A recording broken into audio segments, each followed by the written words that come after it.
Nathor Shil Yachad Nuwabakedi Waloy Ma'urwo, the pledge of the United Nuwabian Nation of Moors. Ama Kakdemu Sefunut Hade Gedash Manuf, as I stand beneath our sacred and holy flag. Kanderu Ruki Maul Ge Kehikano, Ama Kashgeru Zitaur. I vow to be loyal, obedient as I watch it fly. Ru Ganunwu Shil Manut Naonut Faref Nawus Weloinut, to the laws of our Constitution that govern our nations. Ru Hare Sabu Kahmelu Tupusubhem, to this cause I hold my head up high. Akara Garur Kantero Ruharus Hade Tahum, with pride I pledge to protect and defend. Kalu Akara Hare Walao Weloy Kalu Hanuf Hade Samur, all within this great nation, both family and friend.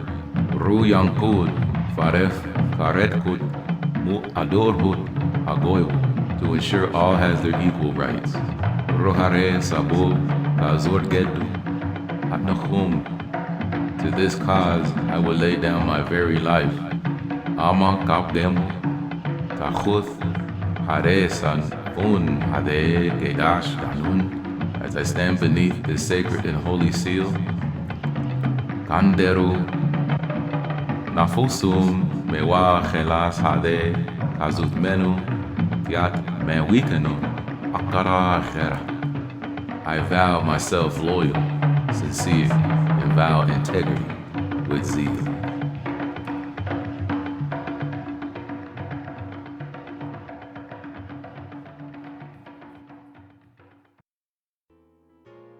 So sitting next to you, or sitting behind you or front, so sitting next to you, you might be sitting next to Black Devil.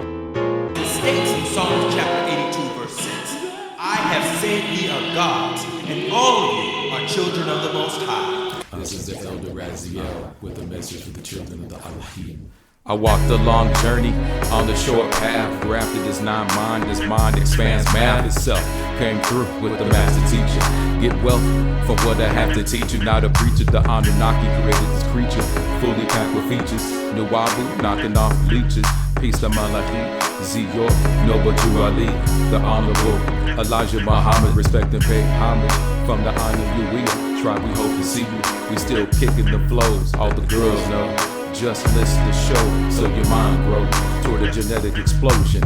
X out whoever was chosen by deception to sell out Negro, the greatest destruction. Without question, knowledge is a weapon. Like Cain, ain't no half-stepping to a greater direction.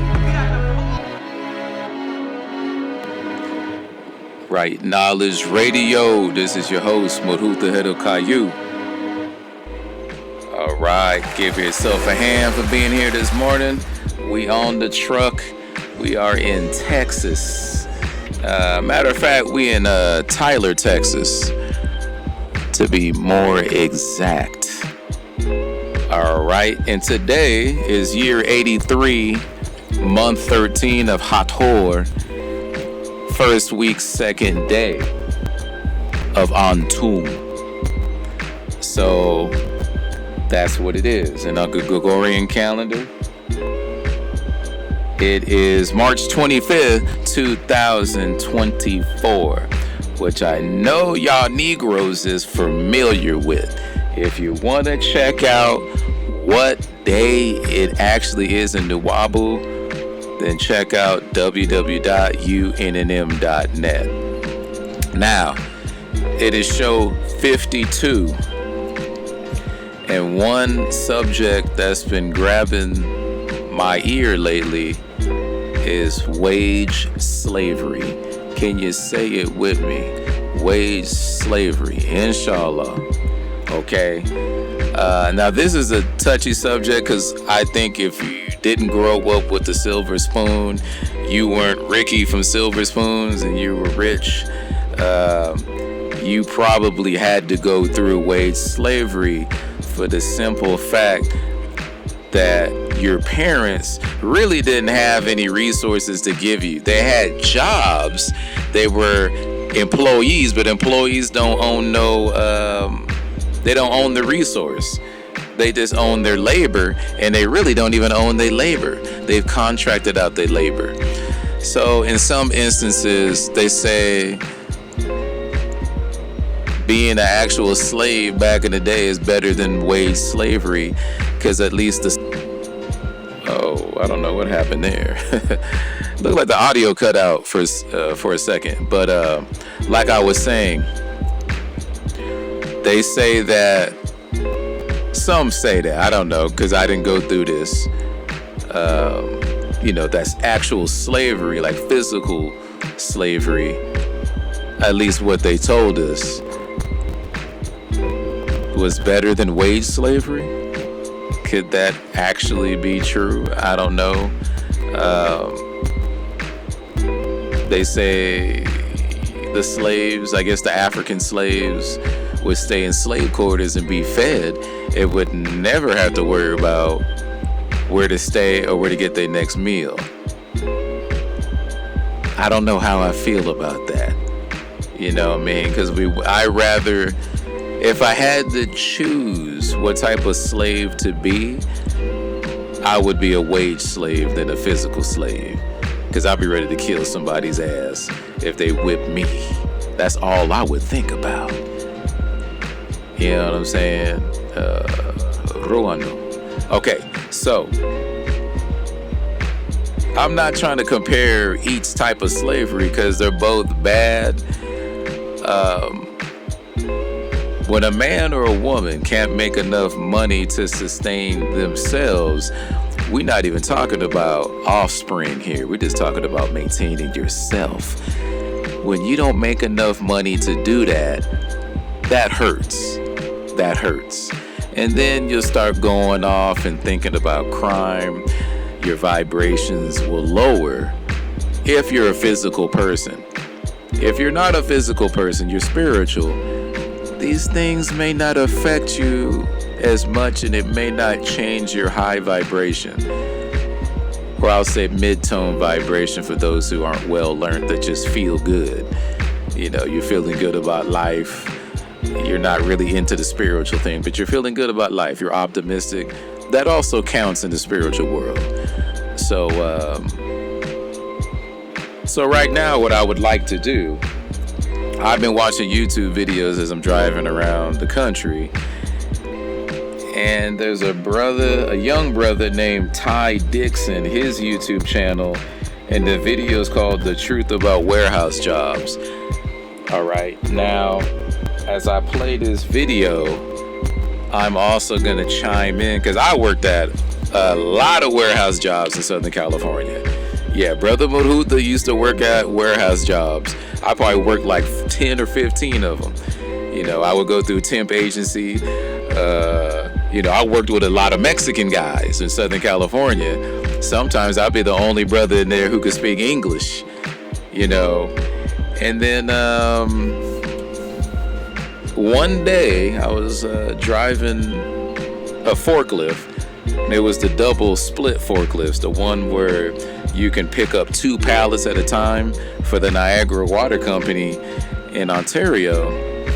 And I remember somebody wanted me to go inside and talk to one of the administrators, right? So I went in there, I spoke with one of the administrators, and I was probably about 23 at the time. And as I was walking out, this Caucasian guy, about the same age I was, but he went to college already, and he said, "Hey, man," he said, "what's your name?" And I went by George back then, right? My slave name or my government name. And he said, "Where do you work at?" And I said, "Oh, I work inside the warehouse." And he shook his head. He said, "Why?" I laugh about it now, because back then I was just a party dude, hung out with the homies and, did things like this. And he said, "From the way that you talk, you don't belong here." And I said, I had never had somebody even say this to me before. He said, he's "You don't belong in there." So I said, "What do you mean?" He said, "You sound like you're too smart." This Caucasian kid told me, leave. He's like, get out of here before you get stuck here. And I ended up getting fired like a week later. No, maybe like a month later, because I ran into something and the owner saw me. And the Caucasian dude saw something in me that I probably didn't see in myself at the time. And he was right. I was too smart to be there. That was more like an immigrant Mexican job. You know, I don't want to be offensive to anybody, but I didn't belong there. You know what I mean? And I'm pretty sure a lot of y'all out there, when you were younger, didn't believe that or didn't know that you shouldn't be at some of these jobs, especially not long term. So anyway, let's play the video of the brother Ty Dixon. Shout out to Ty Dixon. 2020. Actually, May 2019, I started working here. May 2019 is when I first started working at the warehouse job. I was 19 years old, so I got the job and I worked at that job for like 2 years. And I'm gonna just give y'all my full experience, like what happened in the warehouse, how I felt while I was working there, the things that I seen, the management, the labor. I'm gonna give y'all all of that in my perspective. So when I was working there, bruh, it started off like as an okay job, you know. I was started off making like, I think $14.25 an hour at that time.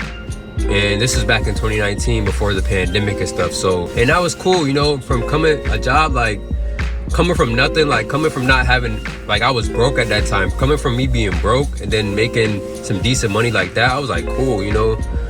So I started off working there, and the first few months, it was decent, you know. It was decent. Like I was just happy to work. You know, when you just happy to work a job, you just happy with anything, bro. That's what my mindset was at that time. Okay, let me speak on that. You know, he giving his introduction and, you know, when he started working at this warehouse job.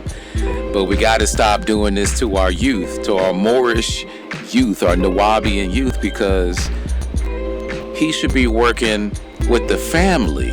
The family and the community should be teaching them skills. We're literally sending our offspring off to strangers who own companies to work for. Now, how do you think they're gonna treat this young man? And they don't know who he is, they don't know his parents, they don't know his dad, his mom, his sister, his cousins, his grandma. They don't know nothing about, all they know is a name, a social security number, and that you can work. And they gonna try to get the most out of you as possible. You know what I mean? This is why the master teacher says own your own businesses. Then you ain't gotta send your offspring, your children, to these strangers that are gonna suck the life out of them. I know, because I went through the same thing this brother did around his age. You know what I'm saying? Early 20s.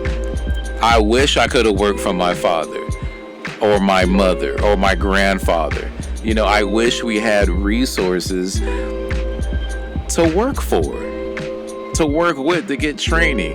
It's a lot better to work for family than it is for a stranger.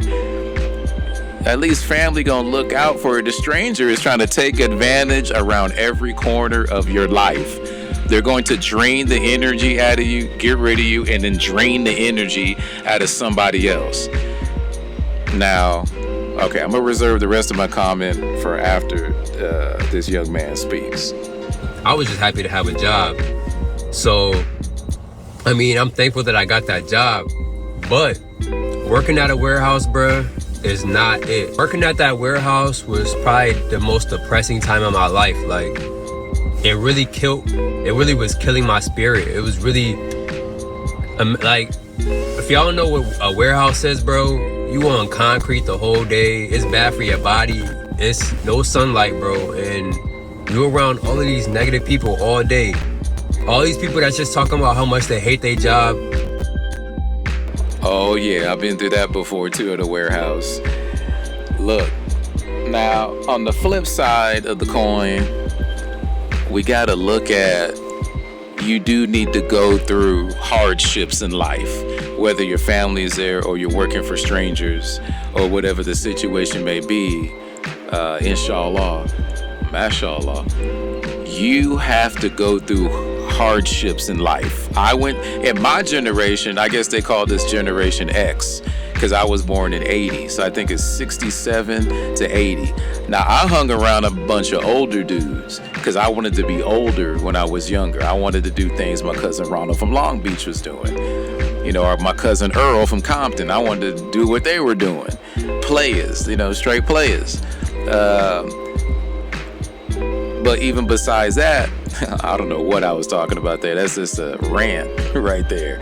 But when you're talking about going and working for somebody else, man, there are people that I couldn't stand.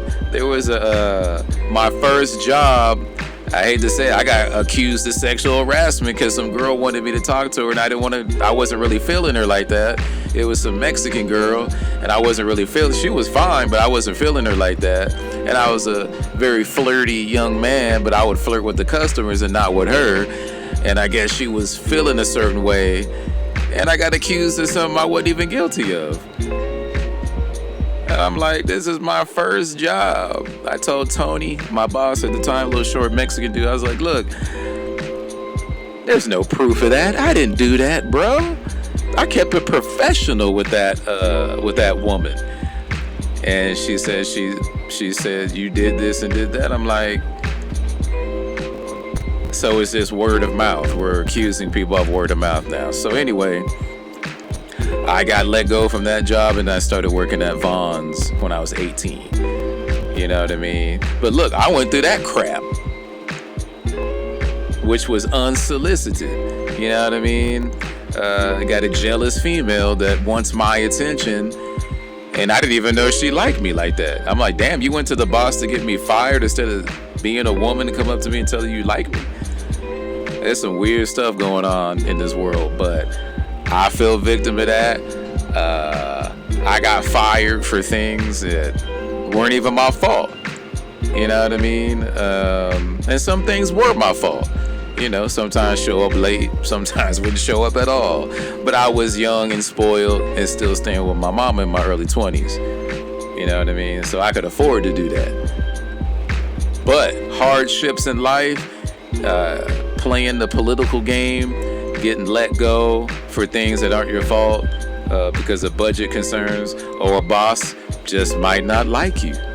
I remember one incident in Ontario, California. I went to a warehouse job to do order picking in the warehouse, and I told, it was a Mexican woman that I worked with, she was training me. Now this is on my first day, y'all, my first day. I went in, I told the woman, I'll probably work here for about 6 months, and then, I'm gonna go to school. She didn't like that. She went and told the boss, and when I came back for lunch, they said, don't come back. Basically, don't come back for tomorrow. And I said, wow, because I have a future? I have a future. You guys don't like that.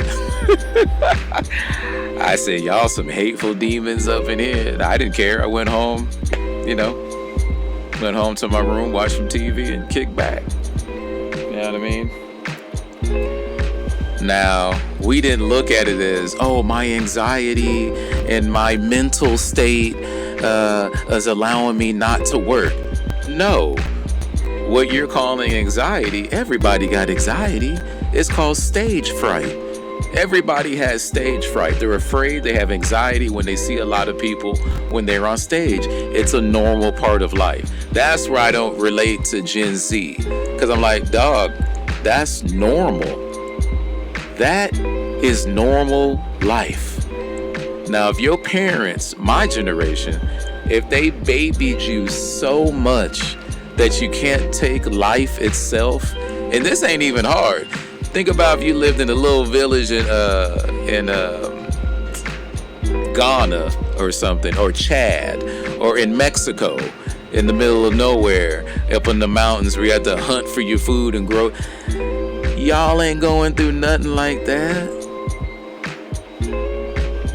You have a car, you're healthy, you're young and healthy. So that's where I'm not feeling Generation X. It's the spoiled generation, the gimme generation. But anyway, I've talked for too long. Let this young man keep talking, and we're gonna dissect what he says. how much they hate coming to work every day, but they still show up every single day. And I mean, I'm not gonna lie, I was one of those people because I had to, make money.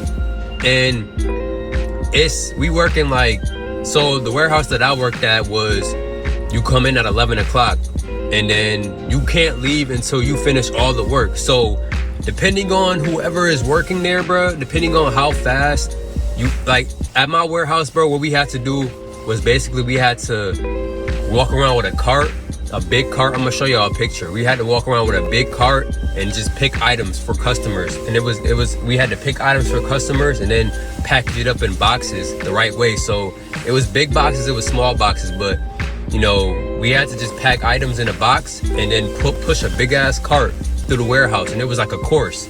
And they would literally like, it's crazy because this warehouse, they would have like, warehouse was designed and built to literally try to race, like. Right, they're trying to get the most out of you. They're trying to create competition so they get the most energy out of you. You know what I'm saying?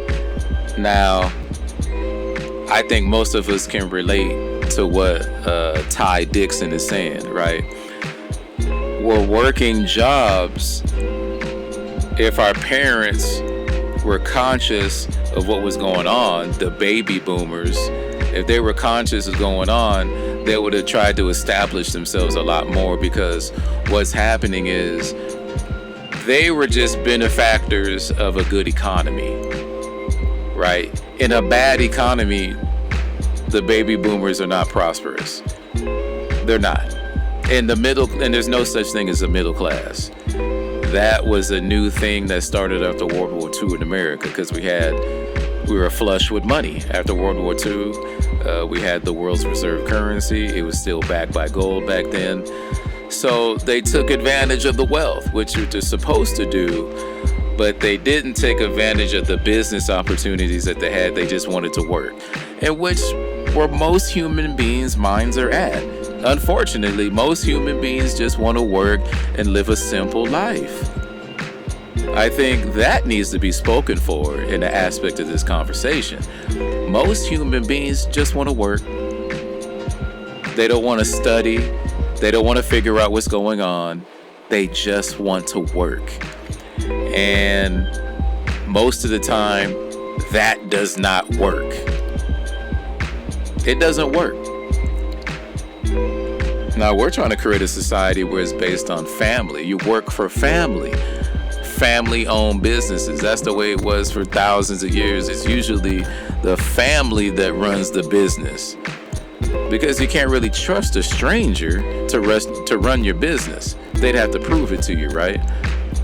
So, I don't know. I just kind of grow frustrated about what I went through. I didn't really go. To me, I was already mentally strong, so I know people gonna mess with you. I already know about things like this. People are going to test you. People are gonna making fun of you. It's not really a problem for me because we did all that in high school, and we didn't have to go for psychic evaluation or take drugs. We were just normal, natural human beings growing up. Now these kids, they're getting arrested in school. They got to take psych evals, and what they going through right now is crazy. The teenagers and the young adults and the elementary school kids and the middle school, junior high. It's a different world that they live in. Everybody's paranoid. Nobody walks around for Halloween. I mean, I don't celebrate that stuff anymore because I'm a Nuwabian. But I remember being young, having fun, walking around the neighborhood, trick or treat, things like that. Walking around the neighborhood for Christmas to see the lights. People don't even do that no more. They so paranoid about molesters and murderers. Molesters and murderers have always been around. Ain't nothing changed. But in a nice neighborhood where people know each other, they look out for each other. I remember I used to play outside all day in the 80s with my friends, riding bikes, jumping off ramps, playing baseball, basketball, what's that? Flag football, not flag football, but two-hand touch. All day for like 9 or 10 hours on the weekend, bro. We just, from morning to night, we would just play. And we would get on the Nintendo, because Nintendo came out back then, Genesis came out, Super Nintendo, and we would play that too. But we rather go outside and play than play on the video games all day. You know, but when that John Madden came out, we was kind of, we were on it all day. But anyway, I just wanted to bring up wage slavery. It's not the end of the world. You must put in the work to rise up in the business world and rise up in anything in life. You got to put the work in. So it's a temporary state if you have a plan. If you got a plan to work at McDonald's, do not stay at McDonald's for 10 years. McDonald's is never going to pay you enough money to get your own house. It's not meant to do that. It's not meant to do that. You work at McDonald's as you go through school. You try to save some money. I know inflation is crazy. You know, I see some of these millennials and Gen Zers saying, oh, I don't want to have a roommate. Oh my goodness. You know how long I rented rooms for while I was building myself up in my IT career? Y'all just don't know how to make a sacrifice, man. Your parents did not teach these Gen Zers right, man. And it's unfortunate. It's unfortunate that they have to hear it from me now, you know. So I think we'll end the show right there. I think this show will air. Let me grab my calendar here. Because today's the 25th, but I'm going to air this on every Thursday. I'm trying to set it up for every Thursday to come out. So let's look at the calendar here, y'all, and see when this is going to air. It's going to air on the 4th. That'll be April 4th. Not April Fools, but April 4th. So again, I know this subject is not Nuwabian heavy, but it's something that Nuwabians living in America, look out for your offspring, man. Look out for your offspring, young brothers and sisters, because you sending them to the wolves. You sending them to the wolves. Learn to start your own businesses. Even if it's a side business, your son and your daughter can raise up that business, get it to be more profitable, because they can put more time into it while you go to work for the man. But you shouldn't be working for the man no more. You know, I drive trucks for somebody else, but I use all the money to invest in products for the nation. Right?